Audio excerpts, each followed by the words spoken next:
नमस्कार साथियों, स्वागत है एक बार फिर से आपका रामनिवास मेहरा के साथ। साथियों, आज हमने आपके हित के लिए ओल्ड पेंशन योजना के संदर्भ में श्री घनश्याम जी पाटीदार, जो कि जिला अध्यक्ष है राजस्थान राज्य कर्मचारी महासंघ झालावाड़ के, उनसे चर्चा की, जिसमें उन्होंने अपने विचार हमें दिए हैं।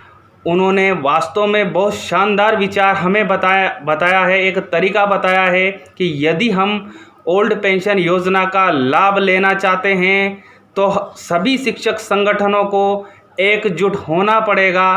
तो चलिए साथियों, मैं आपको अवगत कराता हूं अध्यक्ष महोदय के विचारों से। सभी मित्रों को नमस्कार। आज मैं आप सभी से कुछ बातें करना चाहता हूं। सर्वप्रथम मैं बात करना चाहता हूं कि भारत सरकार के द्वारा 2004 से ओल्ड पेंशन योजना बंद कर न्यू पेंशन योजना लागू की गई, लेकिन कर्मचारी और कर्मचारी संगठन उस समय पर यह बात नहीं समझ पाए कि ओल्ड पेंशन योजना बंद होने से कर्मचारियों के परिवारों को कितना नुकसान होगा।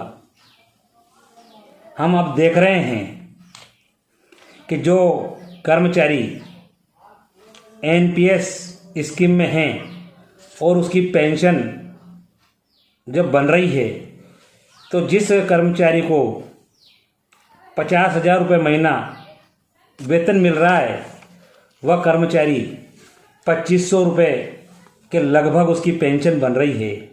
आप सभी जानते हैं कि 2,500 रुपये से अपना खर्चा, वह व्यक्ति अपने परिवार का खर्चा किस प्रकार से चला रहा होगा। निश्चित रूप से हमें एनपीएस के विरोध में, ओपीएस लागू करने के पक्ष में हमें हमारी बात को पुरजोर तरीके से सरकार के सामने रखने की अति आवश्यकता है। इसमें मेरा मानना है कि सभी कर्मचारी जो एनपीएस से संबंध रखते हैं,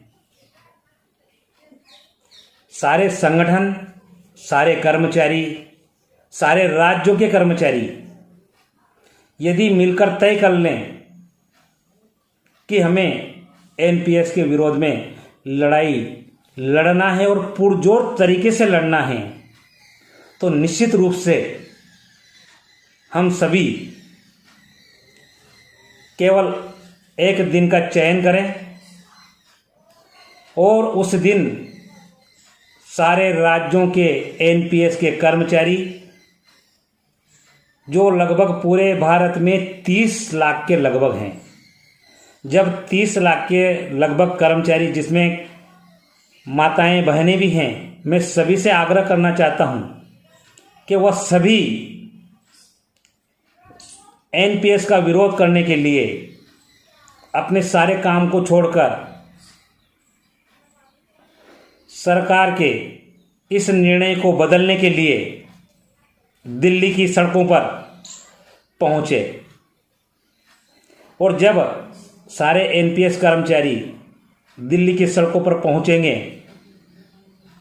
तो निश्चित हमारी बात सरकार तक, सरकार के नुमाइंदे जो हमारी 30 लाख की संख्या वहाँ एकत्रित होगी, उसमें सड़कें दिल्ली की जाम हो जाएगी। सरकार में बैठे हुए नुमाइंदे अपने कार्यालय में समय पर नहीं पहुंच पाएंगे, राजनेता नहीं पहुंच पाएंगे। उसके कारण वहाँ पर चर्चा का विषय रहेगा, और चर्चा का विषय ये रहेगा कि आज हम लेट क्यों हुए हैं और किस कारण से हुए हैं। जब वहाँ पर आपसी बातचीत होगी तो दिल्ली के जो सरकार के नुमाइंदे हैं उनके पास, अधिकारियों के पास हमारी बात आसानी से पहुँच जाएगी। उनके दिमाग में ये चीज़ बैठ जाएगी कि जो लोग दिल्ली की सड़कों पर आए हैं वह लोग सब एनपीएस के कर्मचारी हैं और यह ओपीएस लागू कराने के लिए आए हैं। हमारी बात सरकार तक मल्टीमीडिया के माध्यम से, प्रिंट मीडिया के माध्यम से, इलेक्ट्रिक मीडिया के माध्यम से तुरंत पहुंचेगी। निश्चित रूप से हमारी बात जब सरकार तक पहुंचती है तो सरकार उस चीज़ पर निर्णय अवश्य लेती है। यदि सरकार उस पर निर्णय लेगी तो निश्चित रूप से हमें ओपीएस मिलने का पूरा लाभ मिल सकता है। नहीं लागू करेंगे तो हम उसके लिए और योजना बना सकते हैं और उसके अनुसार हमें कार्य करना होगा। पर सबसे बड़ी आवश्यकता है हमें एकजुट होकर सरकार के निर्णय के विरुद्ध हमें लड़ना होगा। तो साथियों, आपने अभी सुना अध्यक्ष महोदय को, जिन्होंने हमें कुछ महत्वपूर्ण संदेश दिए हैं अपने इस छोटे से समय में।